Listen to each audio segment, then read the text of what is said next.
Yo guys, what's up? Kinda 226 here. How's it going? I got a package in the mail today. Got a couple actually. Take a look what's in here. Been doing some reloading. Hopefully you're watching those reloading videos. Got some more reloading paraphernalia. Got the quick change turret. Not sure this is exactly what I want. This is exactly what I want. So I need a couple of these because I have some I want to set these up for different calibers. I have one for 40 set up. You guys watched that video already. Do a 9mm. Do this one. I want to do a 45 ACP. Do a 223 and probably a 357. That's probably a good start.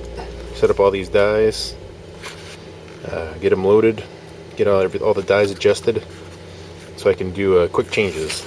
In order to do that, we need these things.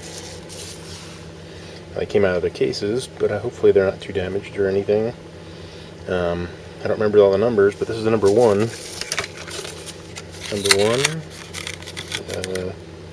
These are the shell plates to hold the shells.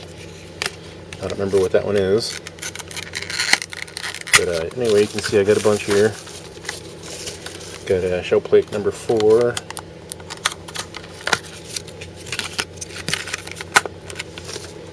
And a shell plate number 2. So some of these are good for multiple calibers.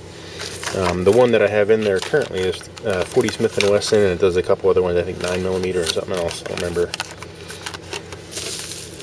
Oh, and this got a number 12. So hopefully this is everything that I need to do all the calibers I want. I know it's a big monumental task to do a lot of different calibers, different setups. So that's why I got the Lee Progressive. Seems like an easy swap. I've already swapped this shell plate a couple times. Taken it out, cleaned it, messed with the primer, feeder. Had a little issue there. So hopefully you guys will stay tuned for more reloading videos. That'll be super cool. And if you guys have any tips or tricks on how to do reloading, let me know. I'm kind of new to this, so I have a bunch of new equipment. Just getting set up right. Press isn't really well mounted yet, but it's doing okay. Waiting for a steel plate so I can get it better, so I get more stability. So there's not as much flex in the foundation I'm using, the desk. Alright guys, hopefully everything's going on alright out there. Keep your powder dry. Catch you next time. Thanks for watching.